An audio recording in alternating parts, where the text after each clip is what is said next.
Hey, comment ça va YouTube? Aujourd'hui, dans cette nouvelle vidéo, nous allons braquer les projecteurs sur deux piliers de l'animation des années 70. J'ai nommé Satanas et Diabolo.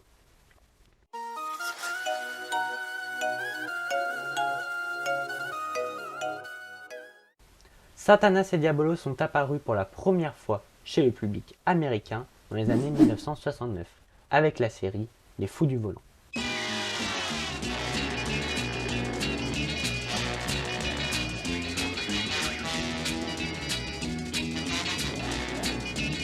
Ces deux personnages sont inventés par deux génies de l'animation américaine. On a d'un côté William Hannas et de l'autre Joseph Barbera. Ils sont eux deux reconnus pour avoir révolutionné l'animation. Ils ont quand même produit Tom et Jerry, Scooby-Doo et tout ça. Hannas et Barbera se sont rencontrés en 1937 lorsqu'ils travaillaient tous les deux dans le même studio d'animation, Metro-Goldwyn-Mayer, connu pour avoir fait ça. Les années déroulent et c'est en 1940 où les deux animateurs vont collaborer ensemble pour sortir Tom et Jerry.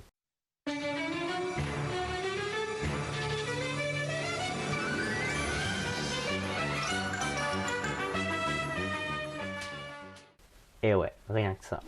Et c'est alors que commence une belle histoire d'amitié entre les deux créateurs car en 1957, Hannas et Barbera vont créer leur propre studio d'animation. Attention, ils sont allés chercher très loin car le studio va s'appeler Hannas et Barbera Studio. Ouais. Enfin bref, pour produire des dessins animés moins chers et plus rapidement, Hannas et Barbera vont opter pour une technique qui s'appelle le Limited Animation.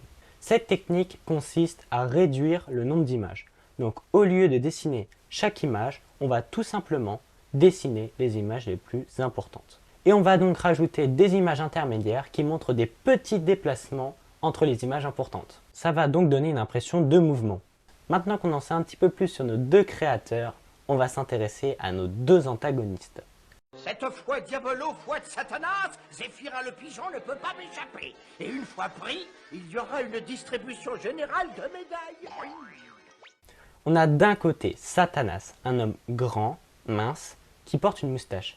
Il est toujours accompagné de son fidèle chien, Diabolo. Les créateurs avaient pour idée de créer un personnage à la fois comique et qui représente le mal. D'où son nom Satanas, qui fait fortement penser à Satan. Coïncidence? Je ne crois pas. Il ne faut pas oublier, on est dans les années 60, et c'est très rare de voir ça à l'époque.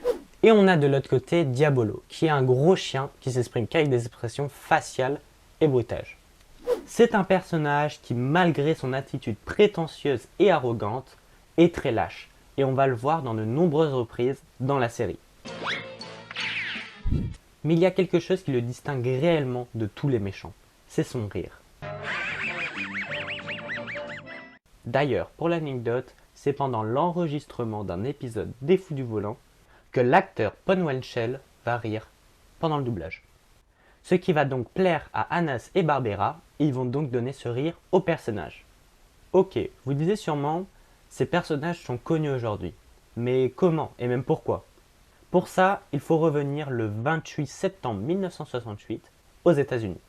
On en a parlé tout à l'heure, mais c'est bien dans leur première série, Les Fous du Volant, que Satanas et Diabolo ont su intéresser le public. Bon, vraiment, ce qui va faire la force de ces deux personnages, c'est que l'on va s'identifier à eux.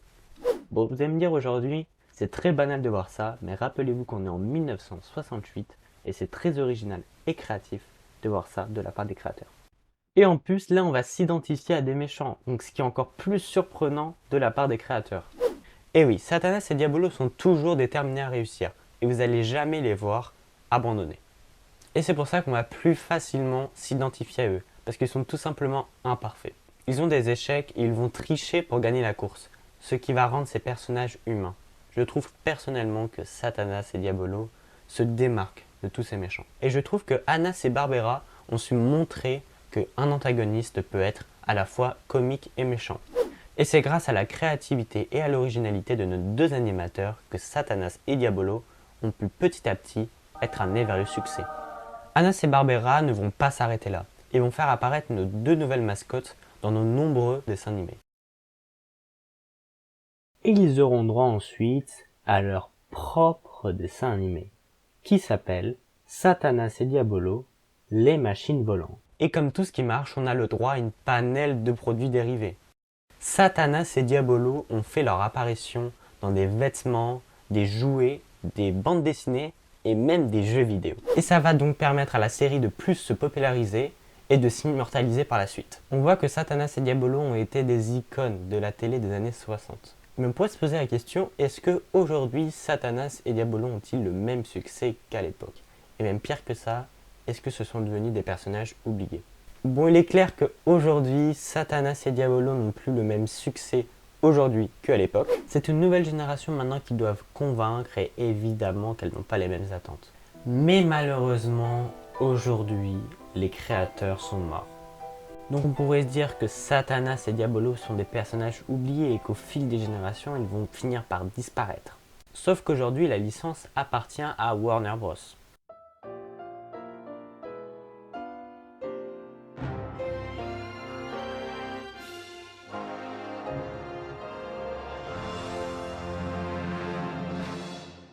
Et après une longue attente, on retrouve enfin nos deux personnages. Ils sont apparus plus récemment dans la saison 2, Les Fous du Volant. Et voilà, jette un œil sur cette offre qu'il serait insensé de refuser. Et je ne serais pas honnête si je ne disais pas que je me suis librement inspiré d'une idée brillante du grand méchant loup. Et dans le film Scoob, où ils sont les antagonistes principaux. Dick. Okay, Rick.